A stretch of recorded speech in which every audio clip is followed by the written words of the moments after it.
विद्यार्थियों का स्वागत। आज हम द्वितीय वर्ष में ईशावास्योपनिषद मंत्र संख्या 4 की व्याख्या पढ़ेंगे।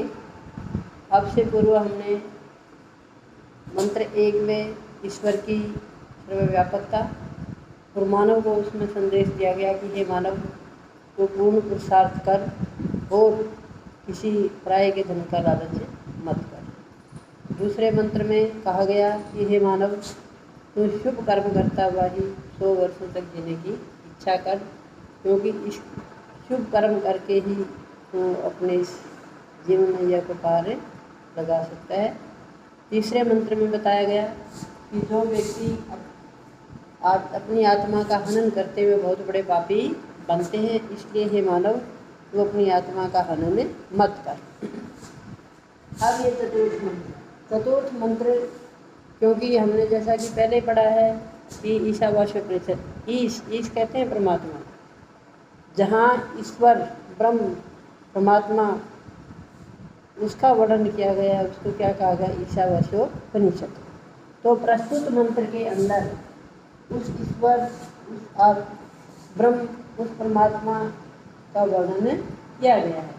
और कैसा बताया गया है वो, जिसको कि हम अनेक रूपों में मानते हैं, लेकिन वेद उसको कैसा मानता है। वेद के अनुसार अनेजत एकम मनसो जवीयो नैनत देवा आपनुवन पूर्वमर्थ तद्धावतो अज्ञान अत्येति तिष्ठत तस्मिन् अपो मातयिष्वा दधाति। अर्थात वो ईश्वर कैसा है। न एजत, एज कहते हैं गति करने को, एज कहते हैं कंपन को।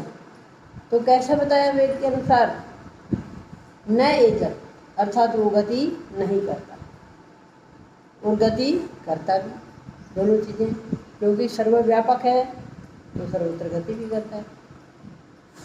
एकम, और कैसा है, वो एक है, अर्थात परमात्मा एक नहीं है। वेद कहता है कि ईश्वर केवल एक है, जिसने सृष्टि की रचना की है। उसके नाम भिन्न भिन्न है उसके गुण के आधार पर, लेकिन परमात्मा क्या है, एक। मनसह जवीय, जब कहते हैं वेग को, जब कहते हैं गति को, तो उसकी गति कैसी है, मनसह है। मनस शब्द पंचमी विभक्ति का एक वचन है। तो मनसह जवीय, उसका वेग, उसकी गति मन से भी ज़्यादा तेज है, क्योंकि हमें लगता है कि मन, जो वस्तु हमने पहले देखी होती है, वहाँ मिनटों में जाता है और वापस लौट आता है। मन को जाने में वहाँ तक क्या है, समय लगेगा। लेकिन परमात्मा कैसा है, सर्वव्यापक है, सर्वांतर्यामी है। वो जहाँ मन जाएगा, मन परमात्मा क्या वहाँ पहले से ही विद्यमान है। वो कण कण में व्यापक है, इसलिए उसको सर्वव्यापक कहा जाता है। वो जर्रे जर्रे में विद्यमान है।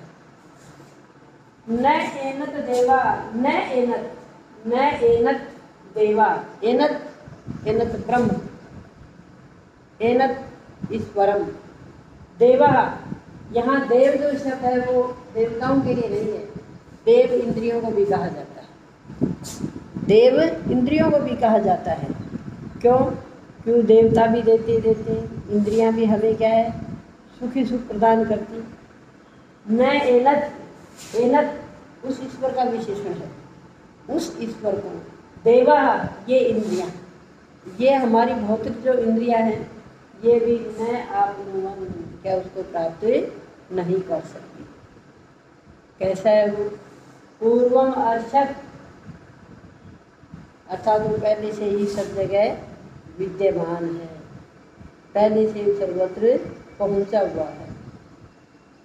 क्योंकि इंद्रियां उन वस्तुओं को प्राप्त कर सकती है जो वस्तु हमें सामने दिखाई ना दे, जो स्थूल हो। तो वो ब्रह्म कैसा है, वो स्थूल नहीं है, वो इन इंद्रियों का विषय नहीं है, क्योंकि वो आत्मा का विषय है। आत्मा के द्वारा उसको अनुभूत किया जा सकता है, अनुभव किया जा सकता है। उसको किसी भौतिक वस्तु की तरह से साक्षात आत्मा या प्रत्यक्ष नहीं देखा जा सकता। तो प्रथम पंक्ति में क्या बताया, न एजत अर्थात वो गति नहीं करता, फिर भी कैसा, वो पूर्वमर्चत, पहले से ही सर्वत्र पहुंचा हुआ है, पहले से ही सर्वत्र व्यापक है। वो कैसा है, एकम, एक, अर्थात 2, 3, 5 नहीं है, अभी तो ईश्वर क्या है? सारी सृष्टि का सृष्टा, सारी सृष्टि की रचना करने वाला वो ब्रह्म क्या है? एक है, ये वेद कहता है। मनसा जब है और उसका वेग, उसकी गति क्या है? मन से भी ज़्यादा तेज है, क्योंकि इस भौतिक शरीर के अंदर सबसे तेज अगर किसी की गति है तो वो मन की है। तो उस ईश्वर को क्या बताया वेद ने कि उससे भी ज़्यादा उसकी गति है। क्यों? क्योंकि वो पहले से सर्वत्र व्यापक है, पहले से वो सर्वत्र ओतप्रोत है। न एनत देवा, देवा ये इंद्रियां, ये स्थूल इंद्रियां उसको न अपने से प्राप्त नहीं कर सकती, क्योंकि वो ऐसी भौतिक वस्तु नहीं जिसको कि आसानी से प्राप्त किया जा सके। और फिर बताया उसका विशेषण, तद धावत है, तद धावतो, तद मैंने वह ईश्वर, तिष्ठत धावत है दौड़ते हुए, धा धातु के क्षत्रिय प्रत्यय लगा के बनाकर, तत् मैंने तत् वह ईश्वर, तत् धावतो वह दौड़ते हुए, आगे दौड़ते हुए, अन्यान दूसरे व्यक्तियों को, तिष्ठत स्थिर रहता हुआ भी, अपने ही क्या कर जाता है? पार कर जाता है। तो वो जो बात हमने पीछे कही कि परमात्मा क्या सर्व व्यापक है, वो कण में विद्यमान है, इसलिए क्या दूसरे व्यक्ति दौड़ के जाएंगे, दूसरे वस्तु चल के जाएंगे, वो परमात्मा क्या वहाँ पहले से ही विद्यमान है। तब का तत् मैंने वह धावत है दौड़ते हुए को, अन्यान दूसरों को, तिष्ठत स्थिर रह करके, अत्यंत क्या कर जाता है? पार कर जाता है, वो आगे चला जाता है। तस्मिन अपो मातरि स्वा दधाति, तस्मिन उसी में ही, ये तद शब्द का सप्तमी का एक वचन, अप जन मातरि स्वा वायु, वो इन सब का भी दधाति के आधार में करने वाला, अर्थात इस सृष्टि में जितने भी पदार्थ हैं उन सब का रचयिता, उन सब का धारण करता, उन सब का संहार करता वो ईश्वर है।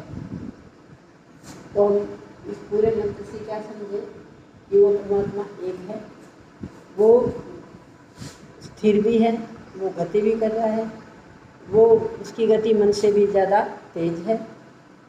और क्या है? वो इन भौतिक इंद्रियों के द्वारा, इन स्थूल इंद्रियों के द्वारा उसको प्राप्त करना संभव नहीं है। कैसा है वो?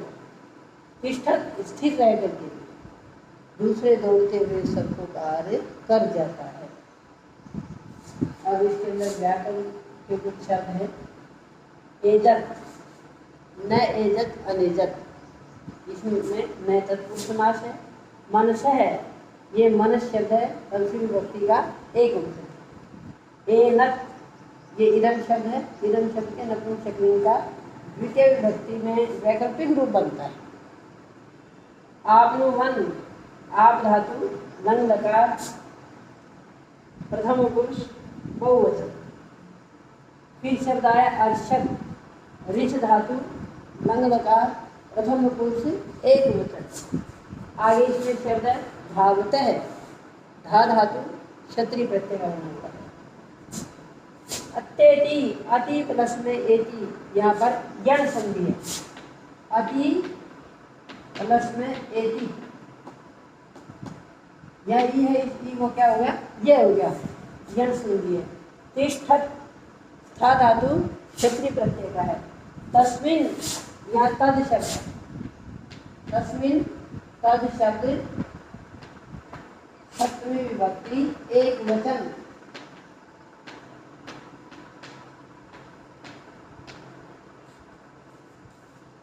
अप है, ये भी क्या है? बहुवचन।